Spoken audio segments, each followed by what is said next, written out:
Electronic spark testing करण्यापूर्वी आपण आता ॲनालॉग मीटर वापरतो आहे त्याची माहिती घेणं गरजेचं आहे. तर त्याच्यामध्ये इथे ओम्सचं चिन्ह दिसतं आहे, ओम्सचं साईन, आणि गुणुले 1 गुणुले 10 गुणुले 100 गुणुले 1000 गुणुले 10,000 ह्या सगळ्या range resistance, capacitor, transistor, diode ह्या रेंजवर चेक करता येतात. आता या ठिकाणी ज्या वेळी रेंज बदलू आपण, म्हणजे इंटू 1 किंवा इंटू 10 इंटू 100 करू, त्यावेळी या ठिकाणी 0 म्हणजे हा पॉईंटर इथे 0वर सेट करणं गरजेचं आहे. त्यासाठी आता या ठिकाणी मी समजा पहिली इंटू 1ची रेंज घेतली तर दोन्ही टेस्ट लीड शॉर्ट करायच्या, पॉईंटर डिफ्लेक्ट होईल. तो डिफ्लेक्ट झाल्यानंतर हा 0 ॲडजस्टचा नॉब फिरवून या प्रकारे हा पॉईंटर 0वर सेट करायचा आणि नंतरच याचा वापर करायचा. ज्यावेळी आपण रेझिस्टर डायोड चेक करू त्यावेळी रेंज बदलली की पुन्हा ते सेट करणं गरजेचं आहे, कारण पॉईंटर आपली जागा बदलेल.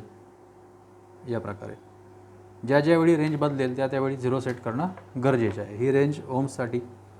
त्याच्यावर कंटिन्युटीसाठी बझरची रेंज दिलेली आहे. त्याच्यावर AC voltage 10 volt, 50 volt, 250 volt, 1000 volt. त्याच ठिकाणी इथे 10च्या पुढे काही आपल्याला आकडे दिसतात बघा, हे डेसिबल पॉवरसाठी आहेत. म्हणजे आउटपुट स्पीकरची जी कॅपॅसिटी असते, डेसिबलमध्ये आवाज मोजला जातो त्याकरिता आहे. इथे DC व्होल्टेजची रेंज आहे. 0.25 पासून 1000 व्होल्टपर्यंत DC व्होल्टेज आपण या ठिकाणी मोजू शकतो. या ठिकाणी DC करंटची रेंज आहे. त्याच्यामध्ये करंटची रेंज ज्यावेळी आपण निवडू त्यावेळी कंपल्सरी हे दोन्ही लीड्स सिरीजमध्ये असणं गरजेचं आहे. हे फक्त लक्षात ठेवायचं आहे. त्यासाठी ही रेंज दिलेली आहे. वर डायलवर रेझिस्टन्सकरिता 0 पासून इन्फिनिटीपर्यंतची रेंज सर्वात वरच्या बाजूला दिलेली आहेत. 0, 1, 2, 3, 5, 10, 20, 30 असे इन्फिनिटीपर्यंत रेंज दिलेले आहेत.